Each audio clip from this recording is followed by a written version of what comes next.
السلام عليكم الإخوان، أتمنى الصوت يكون واضح. اليوم في هذا الفيديو غادي يكون على ديداكتيك فيزياء والكيمياء،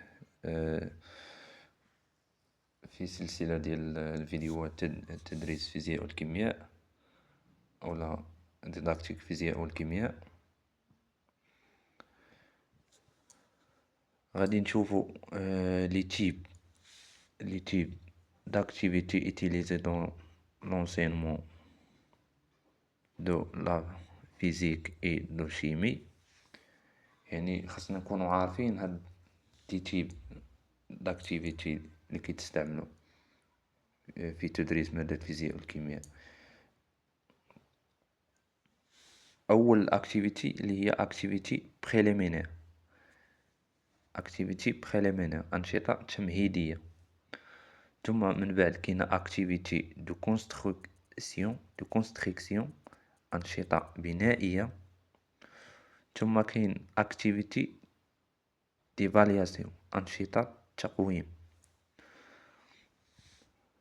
دونك خاصنا نكونوا عارفين انشطه تمهيديه، ثم انشطه بنائيه، ثم انشطه التقويم. هادو هما لي تيب داكتيفيتي اللي كاينين في تدريس الفيزياء والكيمياء.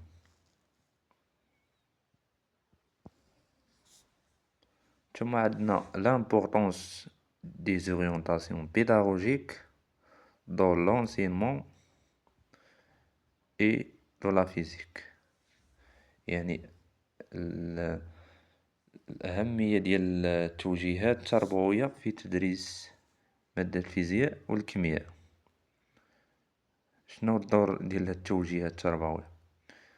كما كنعرفوا التوجيهات التربوية عندهم واحد الدور كبير في تدريس مادة الفيزياء والكيمياء. هما اللي كيأطرو لينا داكشي اللي كيكون او داكشي اللي خاصنا نتبعوه وخاصنا نلتزموا به.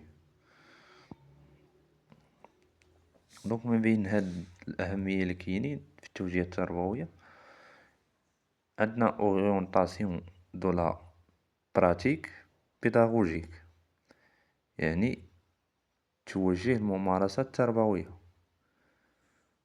ثم كاين كلاريفي لي كومبيتونس اي لوغ اوبجيكتيف، يعني كتوضح لينا الكفايات والأهداف. من بين هاد الأهمية ديال التوجيه التربوية أنها كتوضح لينا الكفايات والأهداف. ثم أيضا permet une utilisation optimale des moyens didactiques، أي أن التمكن من توظيف الأمثل للوسائل الديداكتيكية.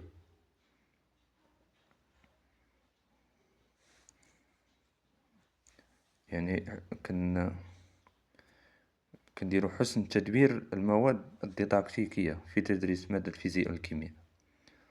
دونك هادو هما الأهم اللي كاينين في هاد الفيديو. هادو هما المهمين اللي كاينين في التوجيه التربوي اللي خاصنا نكونوا عارفينهم.